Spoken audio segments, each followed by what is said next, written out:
हमारे पास ऑलरेडी बनाया है। अगर इसको ऐसे लिख के दिया जाता है कि सोडियम क्लोराइड का बनाइए फॉर्मूला,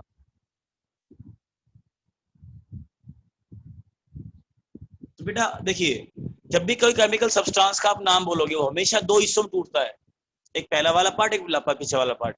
जो पहले नाम बोलता है वो कैटायन को रिप्रेजेंट करता है, यानी कि पॉजिटिव चार्ज वाले पार्टिकल को रिप्रेजेंट करता है, और पीछे वाला पार्ट होता है वो नेगेटिव वाले पोर्शन को रिप्रेजेंट करता है। आप जानते हैं एक एटम भी हो सकता है नेगेटिव वाला, मल्टी एटम से भी एनायन बन सकता है, ठीक है। ऐसे सिंगल एटम से भी आयन एटम वो कैटायन बन सकता है, और मल्टी एटम से भी हो सकता है। फॉर एग्जाम्पल अगर मैंने मान लीजिए मैं लिखता हूँ Na+, तो ये मोनोएटॉमिक आयन है ना, मोनोएटॉमिक, मोनो मतलब एक एटॉमिक, मतलब एक एटम से बना आयन है, और इस पे 1+ चार्ज है, तो क्या होगा, ये हो गया बेटा मोनोवेलेंट।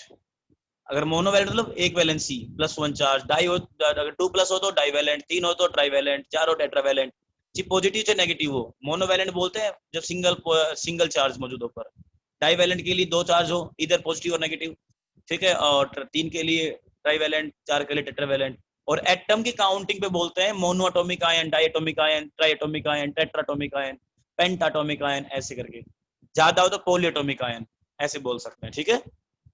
सो ये हमारे पास रहेगा सोडियम प्लस। अब अमोनियम होता है NH4+। अब देखिए बोलते हैं अमोनियम आयन, याद कर लीजिए, बड़ा इंपॉर्टेंट है। अमोनियम आयन NH4+ होता है, ठीक है। तो ये देखो इसमें एटम ज्यादा है, तो ये पॉलीएटॉमिक आयन हो गया। और अगर एग्जैक्ट काउंटिंग देखो तो 4 हाइड्रोजन है, 1 नाइट्रोजन है, तो क्या होगा पेंटा, 5 को बोलते हैं पेंटा, पेंटाटॉमिक आयन हो गया।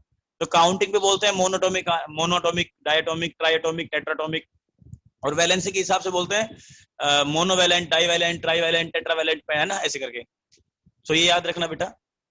अच्छा, दूसरी बात, फॉर्मूला जब भी कोई किसी भी केमिकल सब्सटेंस का फॉर्मूला बनाना हो तो हमेशा याद रखना वो नाम है वो 2 हिस्सों में टूटता है हमेशा। आगे वाला पोर्शन कैटायन को रिप्रेजेंट करता है, कैटायन हमेशा एनायन से पहले लिखा जाएगा फॉर्मूला बनाते वक्त, एन कैटायन, और एनायन बाद में लिखा जाता है। जैसे सोडियम क्लोराइड में Na+ और Cl नेगेटिव है, तो देखो कैटायन आगे और एनायन पीछे है। हमेशा जो कैटायन का नाम होता है जो इलेक्ट्रॉन डोनेट करता है, ठीक है, वो आगे होता है, और जो टेक करता है वो पीछे होता है, ठीक है। पीछे वाले पे नेगेटिव चार्ज मेंशन होता है, आगे वाले पे पॉजिटिव चार्ज मेंशन होता है।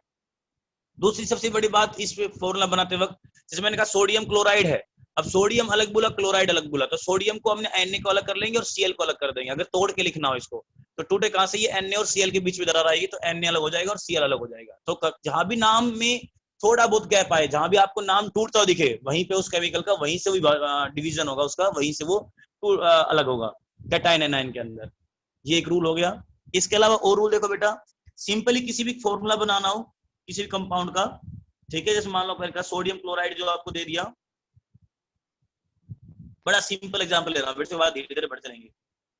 अब देखो सोडियम का सिंबल, तो जो आपको केमिकल नेम दे ऊपर फॉर्मूला बनाने के लिए, तो जो ऊपर फॉर्मूला दिया गया है उसको पहले बताया मैंने एज यूजुअल की 2 हिस्सों में तोड़ो। जो सोडियम क्लोराइड, सोडियम अलग हो जाएगा, क्लोरीन अलग, ये क्लोराइड अलग हो जाएगा।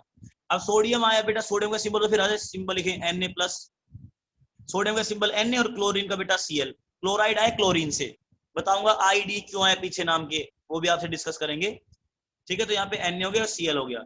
अब मैंने क्या कहा था कि जो सोडियम होता है, जो मेटल होती है, अब बेटा रूल सुनो, जो मेटल होती है उसकी मेटल की जितनी वैलेंसी होगी उस पर उतना पॉजिटिव चार्ज होता है। जैसे मेटल के आउटर मोस्ट में जो इलेक्ट्रॉन होते हैं, अकॉर्डिंग टू बोर, अगर हम KLMN सेल में अगर इलेक्ट्रॉन भरना स्टार्ट करें, तो जो आउटर मोस्ट सेल में इलेक्ट्रॉन होते हैं ना, ठीक है, उससे वैलेंसी निकलते। सोडियम के आउटर इलेक्ट्रॉन क्या है, इलेक्ट्रॉनिक कोएफिशिएंट 281, तो सोडियम के आउटर मोस्ट बेटा 1 इलेक्ट्रॉन है, तो सोडियम आउटर मोस्ट में 1 है, तो इसकी वैलेंसी 1 हो गई बेटा। वैलेंसी क्या है, जिसके आउटर मोस्ट में इलेक्ट्रॉन 1 हो तो उसकी वैलेंसी 1 है, जिसके आउटर मोस्ट में इलेक्ट्रॉन 2 हो उसकी वैलेंसी 2 होगी, जिसके आउटर मोस्ट में इलेक्ट्रॉन हो उसकी वैलेंसी, आउटर मोस्ट में इलेक्ट्रॉन 4 हो उसकी वैलेंसी 4 होगी, जिसके आउटर मोस्ट में 4 से ज्यादा हो उसको 8 में से माइनस कर दो। सोडियम के आउटर मोस्ट में क्या है, आउटर मोस्ट सेल तो सबसे बाहर वाला सेल है, वो 1 इलेक्ट्रॉन है, तो इसकी वैलेंसी क्या होगी बेटा, 1 हो गई, ठीक है।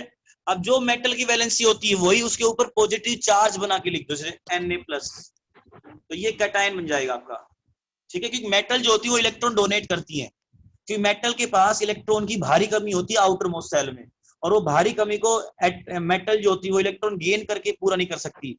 मैक्सिमम इलेक्ट्रॉन जो गेन किए जाते हैं वो 3 होते हैं, मैक्सिमम इलेक्ट्रॉन जो डोनेट किए जा सकते हैं वो 3 होते हैं, सोडियम के आउटर मोस्ट में 1 है, इसको रिक्वायर्ड है 7 इलेक्ट्रॉन की, पता है ना, सेल को भरना, कंप्लीटली सेल को भरना होता है, इसको बोलते हैं ऑक्टेट रूल। 8 वाले को बोलते हैं ऑक्टेट, 2 वाले को बोलते हैं डुप्लेट। तो जो सोडियम उसके थर्ड जो है, थर्ड पे 8 इलेक्ट्रॉन आने चाहिए, लेकिन है 1, तो 7 की कमी है, तो 7 की कमी ये पूरी कर नहीं पाएगा लेकर, तो इससे क्या करेगा, ये 1 इलेक्ट्रॉन को देना पसंद करेगा, क्योंकि हमें सेल भरे रखने हैं सिर्फ, हम कंडीशन क्या की भरे हुए सेल हमारे पास होने चाहिए, चाहे फिर हम उनको जो हमारे पास खाली अधूरा सेल है उसको हम इलेक्ट्रॉन लेके भर लें, या जो हमारे पास अधूरा सेल है उसको हम खत्म ही कर दें, वहां से उसके इलेक्ट्रॉन को डोनेट कर दें और सिर्फ बचे हुए रख लें हमारे पास। तो सोडियम क्या हो जाएगा, सोडियम 1 को देकर अपने ऊपर जितना इलेक्ट्रॉन डोनेट करेगा 1 इलेक्ट्रॉन दे देगा, तो सोडियम पे जाएगा प्लस चार्ज, क्योंकि 1 इलेक्ट्रॉन गया तो 1 चार्ज आ गया पॉजिटिव।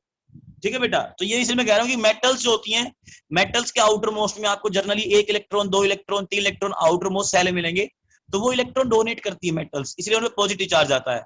तो याद रखना, मेटल जितने इलेक्ट्रॉन डोनेट करेंगे उस पर उतना ही पॉजिटिव चार्ज जनरेट हो जाएगा, वो उसकी क्या होगी, उसकी वैलेंसी होगी, उसकी वैलेंसी हो जाएगी, पहली बात। दूसरी बात करते हैं नॉन मेटल्स की। नॉन मेटल, अगर नॉन मेटल के नाम के पीछे IDE जुड़ा हुआ है, IDE, आप जानते हैं नॉन मेटल के आउटर मोस्ट इलेक्ट्रॉन होते हैं 4, 5, 6 या 7, तो उनको इलेक्ट्रॉन ले सकते हैं वो किसी और से, इलेक्ट्रॉन लेके अपनी जो डिमांड है उसको पूरा कर सकते हैं। ठीक है बेटा, तो जब वो लेंगे इलेक्ट्रॉन तो उनपे नेगेटिव चार्ज आएगा, तो याद रखना, इसलिए मेटल जो नॉन मेटल होती है वो हमें मोस्टली एनायन बनाती है मेटल के साथ। ठीक है, और उनके नाम के पीछे IDE लगने का मतलब क्या है, उनकी जो वैलेंसी है उस पर नेगेटिव चार्ज बना के लिख दो, जैसे क्लोरीन के 17 पे होता है 287, तो इसके आउटर मोस्ट में 7 है, इसकी 1 की डिमांड है, 1 ले लेगा आराम से, तो इस पे आएगा नेगेटिव, तो इसकी वैलेंसी जैसे 8 - 7 1 वैलेंसी है, तो इसकी जो वैलेंसी उसको नेगेटिव बना के उस पर रख दो। तो याद रखना, नॉन मेटल्स जिनके नाम के पीछे IDE बुला हुआ है, IDE, उन पे आएगी नेगेटिव वैलेंसी, उनकी जो वैलेंसी होती है ना उसको नेगेटिव बना के चार्ज के साथ लिख दो। और जो मेटल होती है उनके आउटर मोस्ट में जो इलेक्ट्रॉन्स है जिनसे वैलेंसी निकालते हो, वही वैलेंसी उनका पॉजिटिव चार्ज बन जाएगा। तो इसलिए मैंने सोडियम के ऊपर क्या लिखा बेटा, सोडियम पे लिखा Na+ और क्लोरीन पे लिखा बेटा Cl-। अभी आई वैलेंसी, अभी सोडियम क्लोराइड लिखा मैंने, अब इनको लिखने की वैलेंसी, अब नीचे इसकी +1 हो गई, इसकी -1 हो गई, प्लस को +1 लिख सकते हो, माइनस को माइनस लिख सकते हो, अगर एक प्लस है तो उसके साथ 1 को मेंशन करना नॉट कंपलसरी। अच्छा, ऊपर प्लस है ये, अब इसको मैं +1 लिखूं, नॉट कंपलसरी, सिर्फ प्लस कर दो खाली, और Cl- पे बस को -1 लिखूं, नॉट कंपलसरी, खाली माइनस कर दूं, अगर एक से फालतू है तो हम मेंशन कर सकते हैं। तो अब इसको क्रॉस मल्टीप्लाई कर दो। अब नेक्स्ट है बेटा फॉर्मूला बनाने का, अब सिंबल लिख लिया हमने, इनकी वैलेंसी लिख ली, अब इनकी वैलेंसी क्रॉस मल्टीप्लाई कर दो, तो सोडियम क्या हो जाएगा, सोडियम को 1 से करो मल्टीप्लाई, सोडियम ही आएगा, और क्लोरीन को 1 से करो तो 1 ही आएगा। क्रॉस मल्टीप्लाई करने के बाद नंबर उनके साथ मेंशन करोगे, लेकिन विदाउट पॉजिटिव नेगेटिव चार्ज। जब सोडियम का -1 था तो सोडियम की 1 से गुना हुई, -1 से गुना हुई, तो सोडियम 1 आ गया, माइनस चार्ज भूल जाओ। क्लोरीन +1 के साथ मल्टीप्लाई हुआ तो क्लोरीन आ गया 1, तो NaCl बेटा फॉर्मूला बन गया। ठीक है, अब इसको वापस तोड़ के लिखना हो, अब देखो फॉर्मूला अगर आपको दिया उसको वापस ब्रेक करके लिखना हो, तो पीछे वाले का जो नंबर होता है वो आगे वाले का पॉजिटिव चार्ज उसकी वैलेंसी होती है, आगे वाले का जो नंबर होता है वो पीछे वाले की वैलेंसी और नेगेटिव चार्ज होता है। फॉर एग्जांपल यहाँ पे क्लोरीन 1 है, तो यहाँ पे देखो 1 ले लिया, ये सोडियम 1 हो गया, तो पीछे क्लोरीन 1 है, सोडियम पे जाएगा 1 प्लस चार्ज, और आगे सोडियम 1 है तो क्लोरीन पे जाएगा 1 नेगेटिव चार्ज। ठीक है बेटा, ऐसे नंबर से वापस आप फॉर्मूले को आयंस में तोड़ सकते हो। और जो नंबर इसका होगा, देखो पहले नंबर से पॉजिटिव और नेगेटिव बैलेंस डिसाइड होगा कि आगे वाले पे कितना पॉजिटिव चार्ज है, आगे वाले का नंबर पीछे वाले के नेगेटिव चार्ज को करेगा, डिसाइड करेगा। फिर जो जिसका नंबर है उसको आगे लगा दो, क्लोरीन यहाँ पे 1 था, क्लोरीन इस फॉर्मूले में 1 था ना, तो क्लोरीन के आगे 1 लगा दो, और सोडियम यहाँ पे 1 था तो 1 लगा दो, नंबर को उनके आगे लगा दो, और जो जिसका नंबर है वो उसके आगे लग जाएगा, और दूसरे वाले का वो चार्ज बन जाएगा। सोडियम का काउंटिंग 1 थी तो क्लोरीन चला गया -1, क्लोरीन की काउंटिंग 1 थी और उसकी संख्या भी 1 है, तो सोडियम का +1। अब जो जिसकी काउंटिंग फिर उसके आगे मेंशन कर दो। तो बेटा ये ऐसे फॉर्मूले को तोड़ के वापस लिखा जाता है। तो बताओ बेटा यहाँ तक कोई दिक्कत, बताओ यहाँ तक जो कुछ बताया उसमें कोई आपको डाउट हो तो बताओ। अगर आपको महारत हासिल करनी है तो आपको इनके आयंस, जो सिंगल आयन आपने नॉन मेटल वाला देख लिया कि भाई अगर किसी के नाम के पीछे IDE बुला हुआ है तो उसके ऊपर उतना ही नेगेटिव चार्ज आएगा जिसका उसकी वैलेंसी होती है, वो नॉन मेटल होती है इंटरनली, और मेटल जितना उसकी वैलेंसी होगी उस पर पॉजिटिव चार्ज आएगा। ठीक है बेटा, कुछ ऐसी नॉन मेटल और मेटल है, कुछ ऐसी बेटा मेटल और नॉन मेटल है जिनको वैलेंसी देखकर आप डिसाइड नहीं कर सकते कि भाई मेटल में आएगा नॉन मेटल आएगा। फॉर एग्जांपल हाइड्रोजन नंबर पे होता है, इसके आउटर मोस्ट में 1 इलेक्ट्रॉन है। अभी मैंने रूल पढ़ा था कि जिसके आउटर मोस्ट में 1 2 3 हो मेटल होती है, बट बेटा हाइड्रोजन नो मेटल है, याद रखना। हाइड्रोजन के न्यूक्लियस में न्यूट्रॉन नहीं होता, मात्र ऐसा एलिमेंट दुनिया में इस नेचर में।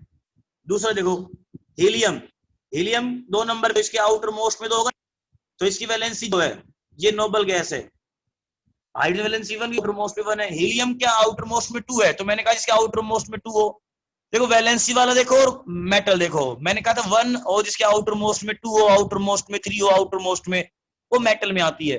प्लस वैलेंसी का रूल दिया था, जिसके आउटर मोस्ट में 1 इलेक्ट्रॉन हो तो उसकी वैलेंसी 1, 2 इलेक्ट्रॉन हो वैलेंसी 2, 3 हो वैलेंसी 3, 4 हो वैलेंसी 4, 5 हो, 6 हो, 7 हो या 8 हो तो 8 में से माइनस कर दो। बट यार देखो हीलियम के आउटर मोस्ट में 2 है, फिर इसकी वैलेंसी 0 क्यों है, इसकी वैलेंसी 2 क्यों नहीं बेटा, इसलिए इसकी वैलेंसी 0 की, इसका सेल भर चुका है। इसको बोलते हैं डुप्लेट, 2 वाले सेल को बोलते हैं डुप्लेट, 8 वाले को ऑक्टेट। तो हीलियम का डुप्लेट पूरा हो चुका है, इसका सेल भर चुका है, तो बेटा इसकी वैलेंसी 0। यहाँ पे ये रूल लागू नहीं होगा, वैलेंसी वाला भी और ये जो मेटल वाला था मैं, ये कोई भी रूल हीलियम पे लागू नहीं होगा। Helium is a rare case. Helium का जो सेल है वो कंप्लीट भर चुका है, जिसका सेल कंप्लीट भर जाए उसको बेटा कभी भी रिएक्शन करने की आवश्यकता नहीं होती, इलेक्ट्रॉन को पूरा देने की लेने की आवश्यकता नहीं होती। और दूसरी बात बताना चाहूंगा कि इलेक्ट्रॉन रिएक्शन क्यों की जाती है, रिएक्शन करने का एलिमेंट्स के पास सिर्फ एक मकसद है कि उनका आउटर मोस्ट सेल भर, उनके पास सेल जो है वो कंप्लीटली फिल्ड हो सके, यानी ऑक्टेट पूरा कर सके। हाइड्रोजन केस में डुप्लेट 2 का भरना है, बाकी केस में 8 वाला। तो ऑक्टेट पूरा करने के लिए ऑक्टेट रूल होता है, ये ऑक्टेट 8 इलेक्ट्रॉन अगर आउटर मोस्ट में मौजूद है हाइड्रोजन हीलियम को छोड़कर, बाकी अगर सबके आउटर मोस्ट में 8 इलेक्ट्रॉन है तो स्टेबल होगा। जैसे नियोन है, नियोन 10 नंबर पे होता है, तो उसके आउट कितना होगा बेटा, लिखो इलेक्ट्रॉनिक कॉन्फिगरेशन 2 और 8, तो आउटर मोस्ट में 8 है, तो क्या हो जाएगा, ये स्टेबल है, सेल भरा हुआ है। आर्गन देखो 18 पे, 2 8 8 18 पे आ जाएगा ना, 2 8 8, ये भरा हुआ है, ठीक है, तो ये स्टेबल हो गया। बाकी इलेक्ट्रॉनिक कॉन्फ़िगरेशन से जुड़े कल सवाल करेंगे, कल या परसों में, ठीक है बेटा, क्योंकि हमें एफ प्रिंसिपल पढ़ेंगे बाद में। अभी तो इलेक्ट्रॉनिक कॉन्फ़िगरेशन पे हम ज्यादा फोकस नहीं कर रहे हैं, हम फॉर्मूला बनाने कर रहे हैं। तो ये बताया मैंने कि जो स्टेबल होने के लिए एटम रिएक्शन करता है, कोई भी एलिमेंट रिएक्शन करता है, ठीक है।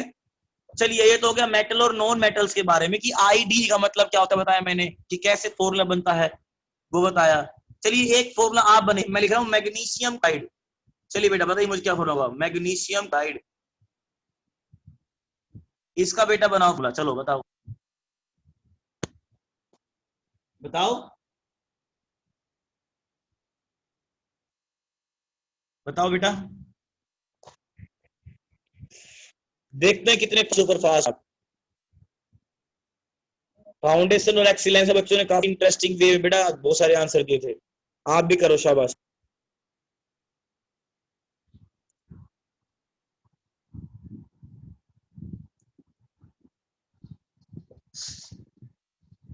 बेटा बनाया, इतनी देर तो बेटा नहीं लगनी थी। सोचो कि सर ही आपको एटॉमिक नंबर बता के देंगे, तो बेटा वो तो बेटा भूलिए, इसकी साइड बेटा तो भूल जाओ। जब तक 20 25 30 40 एलिमेंट याद नहीं होंगे ना, काम चलने वाला है नहीं बेटा, अपने एलिमेंट याद कर लेना, ठीक है। बताओ किसने बनाया अब तक, फॉर्मूला बताना है। हाँ हाँ बताओ, फोटो बताओ। MgCl2 MgCl2 वेरी गुड बेटा, very good, MgCl2 very good. कैसे बना देखिए, मैग्नीशियम क्लोराइड 2 हिस्सों में है, फॉर्मूला तोड़ के लिखना तो भी 2 हिस्सों में बांट लो, अगर जोड़ के लिखना तो भी बेटा। तो मैग्नीशियम अलग हो गया, क्लोराइड अलग, क्लोराइड आया Cl से, ठीक है। तो मैग्नीशियम 12 नंबर पे होता है, तो 282 इसकी इलेक्ट्रॉनिक कॉन्फिगरेशन, आउटर मोस्ट में 2 है तो वैलेंसी हो गई। क्लोरीन की 17 पे होता है तो 281, क्लोराइड है तो इसकी वैलेंसी उस पे -1 लिख दो, इसकी +2 हो जाएगी।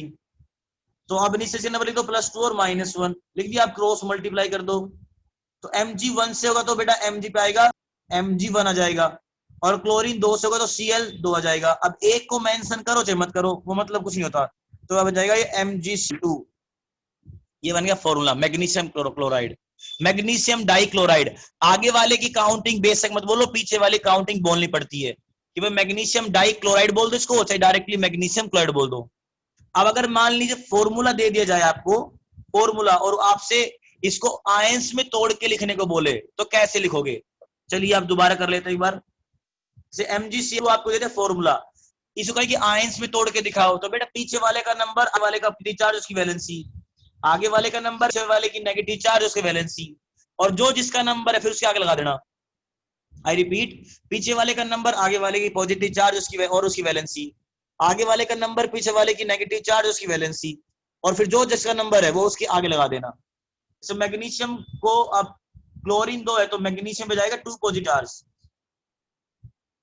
मैग्नीशियम 1 है तो क्लोरीन पे जाएगा 1 नेगेटिव चार्ज, और जो जिसकी वैलेंसी है, जो जिसके नंबर, सॉरी माफ करना, जो जिसका नंबर है उससे आगे लगा दो। क्लोरीन 2 था तो 2 आगे दो, मैग्नीशियम 1 से आगे लगा दो।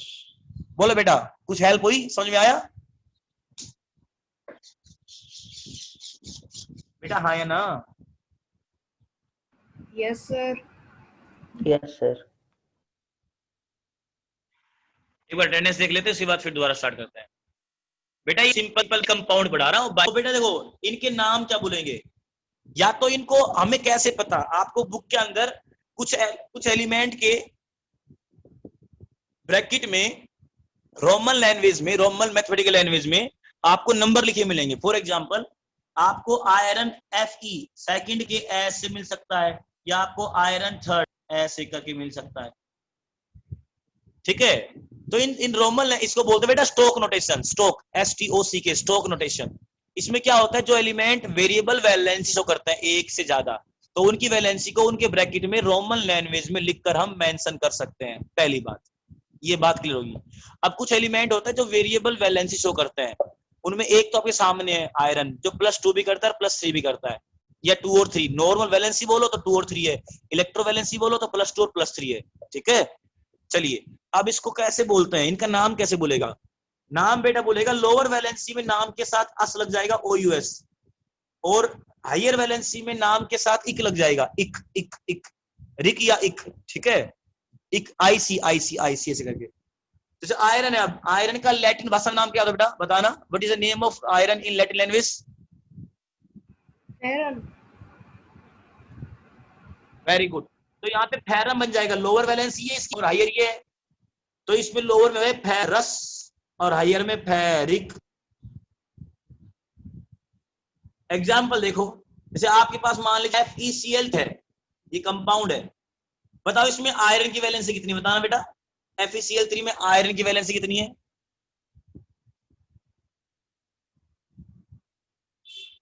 बोलो बेटा।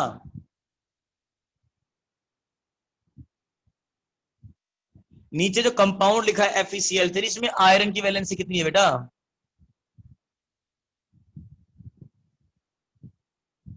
अरे बेटा आप तो कंफ्यूज हो गए।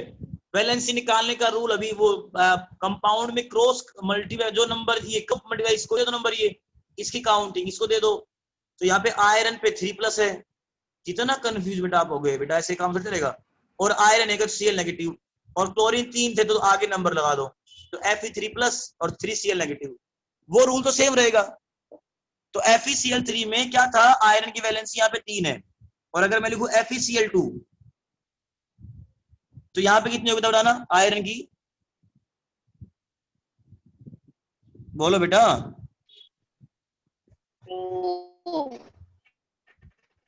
2 होगी, ठीक है, वेरी गुड। यहाँ पे होगी Fe2+ और 2Cl नेगेटिव। अच्छा, या तो इनको ऐसे लिख दो, आज इनका नाम बोलते हैं। अब ऊपर वाले का नाम भी आयरन क्लोराइड और नीचे वाले का नाम भी आयरन क्लोराइड, फिर फर्क क्या हुआ, FeCl2 को भी आप आयरन क्लोराइड बोल रहे हो और नीचे वाले को भी आप आयरन क्लोराइड बोल रहे हो, फिर ना फिर बेटा फिर फर्क कैसे मालूम पड़े कि मैंने FeCl2 बोला कि FeCl3 बोला है?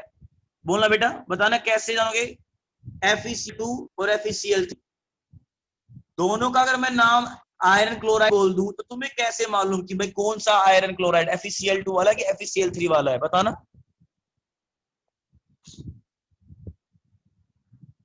बोलो बेटा। अरे वैलेंसी से मालूम पड़ेगा तो। अच्छा, तो कंफ्यूजन है ना नाम से, तो बेटा नाम ऐसे नहीं बोलते। अब देखो FeCl2 का नाम और FeCl3 का नाम कैसे बोलेगा, या तो इसको आयरन क्लोराइड बोलना है तो इसके ब्रैकेट में रोमन लैंग्वेज में इसकी वैलेंसी मेंशन करो। कैसे? आयरन ब्रैकेट में सेकंड और फिर क्लोराइड, और इसको आयरन ब्रैकेट में थर्ड और क्लोराइड, ठीक है। या तो इसको ऐसे मेंशन करो, या इसको बोलो फेरस, क्योंकि दो वाले को बोलते फेरस, फेरस क्लोराइड, और ये तीन वाला तो इसको बोलेंगे फेरिक क्लोराइड। अगर रोमन में लैंग्वेज में अगर पुट नहीं करना चाहते तो वो एग्जैक्ट नेम बोलो अस और इक के साथ, तो फेरस फेरिक क्लोराइड। बताइए बेटा, समझ में आया ये वाला पॉइंट? बच्चे बोलो ना। Yes sir. बाकी को नहीं है समझ में, सिर्फ एक को ही आया बस? बाकी बच्चे सर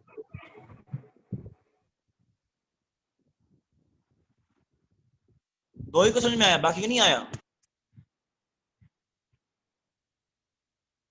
अरे बेटा बोलना सीखो, शाबाश। बताओ बेटा, मैं नहीं आया बेटा, Yes, मैंने sir. Yes, sir. ओके।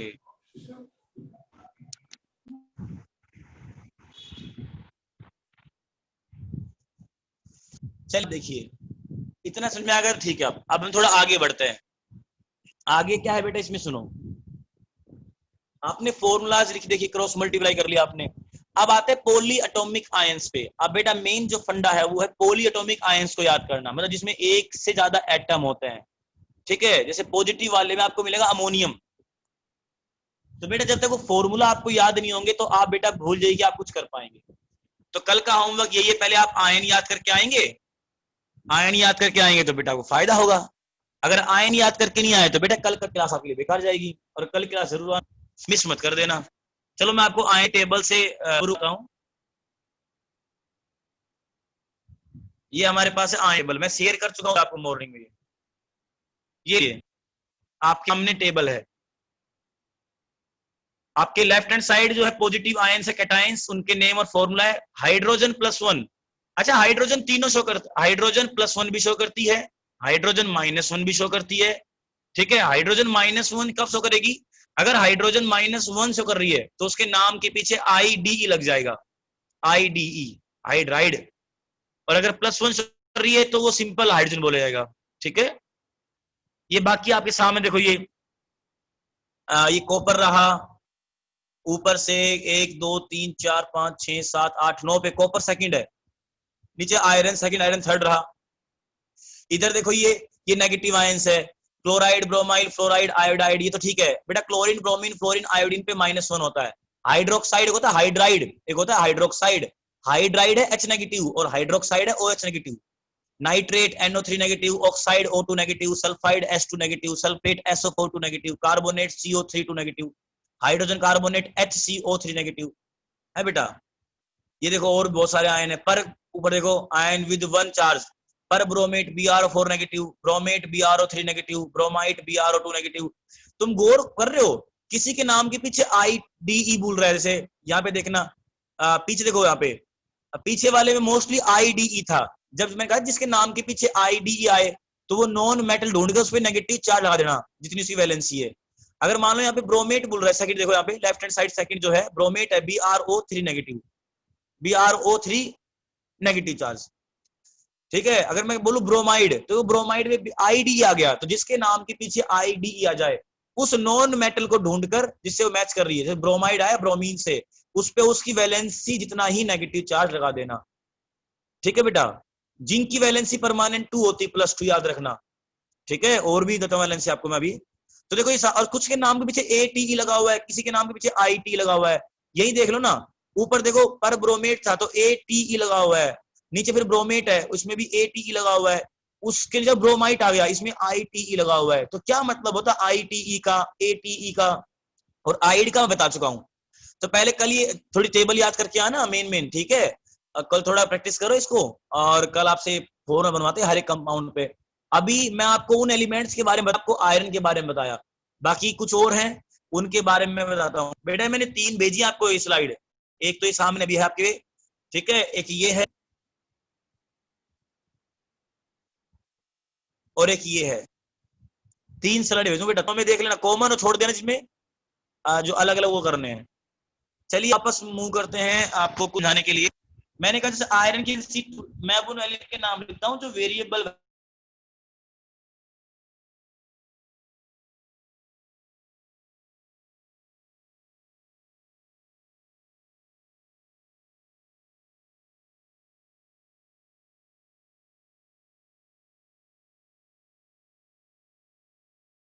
किसी की लोअर +1 होगी, किसी में लोअर +2 हायर होगी, +2 होगी, किसी की लोअर +1 होगी, किसी की हायर +3 होगी, किसी की लोअर +2 होगी, किसी की लोअर +4 होगी।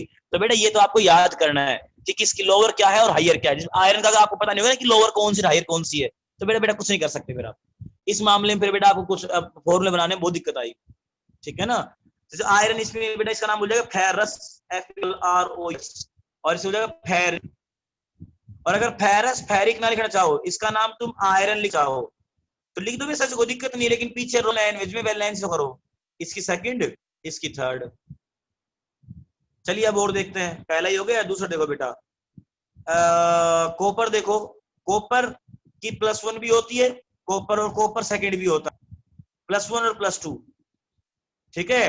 तो कॉपर लोअर बोलेगा क्यूपरस और +2 में क्यूपरिक, ठीक है, लोअर में अस, हायर में रिक। अब तुम्हें यही नहीं पता होगा बेटा कि कॉपर की वैलेंसी कौन कौन सी होती है, तो तुम कैसे अस लगा पाओगे और कैसे रिक लगा पाओगे, ठीक है। तो ये तो याद होना पड़ेगा कि कॉपर 200 करता है भाई, +1 और 1 और 2, तो 1 में अस और हायर में रिक इक। अब तुम्हें पता ही नहीं कि आयरन, तुम आयरन के जैसे कॉपर बना दो कि कॉपर भी भाई आयरन की तरह +2 और +300 करता है, फिर तो बेटा ये तो है ना बेवकूफ वाली बात हो गई ना, ठीक है। तो आपको बेटा पता होना चाहिए बच्चे, आप होनहार हो, और मुझे लगता है कि इसमें कोई आपको डिफिकल्टी होने वाली है। सबसे इंपॉर्टेंट टॉपिक बेटा, सब बहुत ज्यादा इंपॉर्टेंस है टॉपिक है, most important topic of this chapter after mole concept and stoichiometry. चलिए और देखिए अब, सिल्वर +1 शो करता है, मोस्टली सिल्वर +1 मिलेगा आपको। अगर +2 मिल जाए दिक्कत नहीं है, ये 199% केस में आपको +1 मिलेगा, सिल्वर की वैलेंसी 1 मिलेगी, ठीक है। और गोल्ड देखिए, गोल्ड +1 और +3 मिलेगा बेटा। गोल्ड लोअर बोलेगा ओरस, क्योंकि गोल्ड को लैटिन भाषा में ओरम बोलते हैं, तो ओरस और ये ओरिक, ठीक है। ऐसे बेटा देखो, और मरकरी देखो, मरकरी Hg और Hg, मरकरी एक +1 होता है +2 होता है, यानी ब्रैकेट में 1 और ब्रैकेट में सेकंड लगा सकते हो। तो मरकरी लोअर में मर्क्यूरस और हायर में मर्क्यूरिक, ठीक है। अच्छा और देखो बेटा, टिन और लेड, टिन 200 करती है, टिन सेकंड शो करता है, +2 शो करता है, और टिन 4 भी करता है, +4 भी शो करता है। ऐसे लेड सेकंड भी करता है और 4 भी शो करता है। तो सुनो आप कैसे, टिन टिन एसन टिन, तो लोअर बेटा टिन वर्ड जो आया है वो टिन को, टिन तो हम वैसे बोलते हैं इसको, ठीक है, लैटिन भाषा में इसका नाम स्टेनम होता है, तो स्टेनस स्टेनिक ऐसे नाम बन जाएगा, ठीक है, इक लग जाएगा, स्टेनिक हायर में इक और लोअर में अस। ऐसे प्लम लैड है, लैड को प्लम्बम बोलते हैं लैटिन भाषा में, तो पी भी वहां से आया, तो इसको बोलते हैं प्लम्बस, प्लम्बिक, ठीक है बेटा, ऐसे आ जाएगा ये। तो ये आपके पास एलिमेंट्स है जो वेरिएबल वैलेंसी शो करते हैं। सो आपको इनको याद करना पड़ेगा, टिन है, लेड है, गोल्ड है, सिल्वर है, मरकरी है, कॉपर है, आयरन है, इनकी वैलेंसी वेरिएबल होती है। सो बताओ बेटा, यहाँ तक समझ में आया? इनको याद कर लेना बेटा, बोलो बेटा। Yes sir. कल का होमवर्क क्या है? कल का होमवर्क ये रहेगा, अगर आप आयंस की टेबल करते हैं तो बेटा प्लीज करके आएगा। मैं बता देता हूँ क्या दिक्कत आएगी, अभी अभी छोटा प्रॉब्लम ना सामने रखता हूँ क्वेश्चन की, और क्या दिक्कत आएगी। जैसे मैंने और आपको बनाने को दिया कि पोटेशियम, आप बनाओ पोटेशियम सल्फेट का फॉर्मूला बनाओ, POTSSIUM, पोटेशियम सल्फेट। अब पोटेशियम सल्फेट यहाँ टूटेगा तो पोटेशियम का सिंबल के, इसकी वैलेंसी +1 कर लोगे आप, क्योंकि पोटेशियम 19 पे होता है, तो आउटर मोस्ट में 1 है, तो वैलेंसी मेटल ही ऐसे है, तो मेटल की वैलेंसी +1 हो जाती है। अब सल्फेट आपने ढूंढ, सल्फेट को याद करना पड़ेगा। अब सल्फेट क्या होता है ये नहीं पता आपको, सल्फेट क्या होता है, पहला प्रॉब्लम ये आएगी। सल्फेट एक पॉली एटॉमिक आयन है, तो सल्फेट का फॉर्मूला होता है SO4 2 नेगेटिव। अब देखो ये SO4 2 नेगेटिव हो गया, ठीक है। अब तुम्हें पता ही नहीं कि सल्फेट होता क्या है, क्रोमेट, सल्फेट, नाइट्रेट, डाइक्रोमेट, है ना। ये बेटा जब तक आपको पता ही नहीं होगा आप बेटा नहीं बना पाओगे। तो अब देखो इसके ऊपर 2 नेगेटिव चार्ज है, तो यहाँ पे लिखा 2 नेगेटिव। अब बनाओ फॉर्मूला मल्टीप्लाई से, अब आप लिखा K2SO4 हो गया, क्योंकि K2 आएगा और SO4 1 आएगा। एक तो यहाँ प्रॉब्लम आएगी। दूसरी दिक्कत क्या आएगी, दूसरी सबसे बड़ी प्रॉब्लम बेटा ये आएगी कि जब आपको कोई केमिकल फॉर्मूला दे देगा और वैलेंसी आपको लिखनी होगी तो दिक्कत आएगी। फॉर एग्जांपल मैं लिख दिया पोटेशियम नाइट KNO, ठीक है। अब मैं पूछ रहा हूं कि इसको तोड़ के दिखाओ आयन में, तो मैंने क्या रूल बताया था कि पीछे वाले के नंबर, पीछे वाले का जो नंबर हो आगे की वैलेंसी और पॉजिटिव चार्ज, आगे वाले का नंबर वाले की वैलेंसी और नेगेटिव चार्ज। तो अब तुम क्या करोगे, तुम देखोगे अरे KNO3 सर ने पीछे वाले नंबर, तुम 3 आगे K पे लगा दोगे 3+, और NO पे NO है ना, ये जो NO है इस पे लगा दो आप -1। दिक्कत ये आएगी, अरे बेटा नाइट्रेट का एक ही होती है नंबर, इसका ही बहुत सारे आयन ऐसे होते हैं जिनके नंबर लगे होते नीचे, वो नंबर क्रॉस वाले नहीं होते, वो नंबर होते हैं उन खुद के फॉर्मूले के। जैसे अभी सल्फेट लिखा आपने, सल्फेट तो SO4 नेगेटिव, तो उस पे 2 नेगेटिव है तो उसकी 2 वैलेंसी है, सल्फेट की 4 नहीं है। तो ये जो नंबर होते हैं, ये नंबर का आप डिफरेंस तभी कर पाओगे जब आपको फॉर्म आयंस के नाम याद होंगे, ठीक है। तो यहाँ पे नाइट्रेट की वैलेंसी 1 होती है परमानेंट, और वैसे भी सीधा आइडिया 3 पोटेशियम की वैलेंसी 3 कैसे हो सकती है, 19 नंबर पे आउटर मोस्ट में एक इलेक्ट्रॉन है, एक वैलेंसी होगी, 3 तो हो ही नहीं सकती पोटेशियम की है बेटा। तो यहाँ पे नाइट्रेट का होता है -1 और इसका होता है +1, नाइट्रेट का एक है ये, तो नाइट्रेट जब पूरा एक होगा तो K पे आएगा +1, और पूरा K एक है तो जाएगा नाइट्रेट पे -1। तो यहाँ दिक्कत आएगी बेटा, ये सबसे बड़ी दिक्कत है बच्चों के लिए, सबसे बड़ी दिक्कत, सबसे भारी, सबसे बड़ी, सबसे पजल वाली दिक्कत है। ये तब सोल्व होगी जब आपको आयन याद होंगे पोलिटोमिक आयन, नाइट्रेट का फॉर्मूला क्या होता है, उसमें चार्ज क्या होता है, सल्फेट का फॉर्मूला क्या है, चार्ज क्या है, कार्बोनेट क्या है, चार्ज क्या है, बाइकार्बोनेट क्या है, चार्ज क्या है। जब तक ये याद नहीं होगा बेटा तब तक आपको प्रॉब्लम होगी। सबसे बड़ी प्रॉब्लम आप यही फेस करोगे, सबसे बड़ी डिफिकल्टी इस कंसेप्ट की, सबसे बड़ी डिफिकल्टी यही है।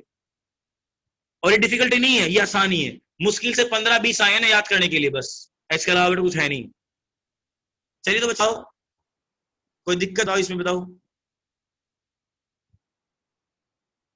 बोलो। ये मैं की टेबल सेंड अभी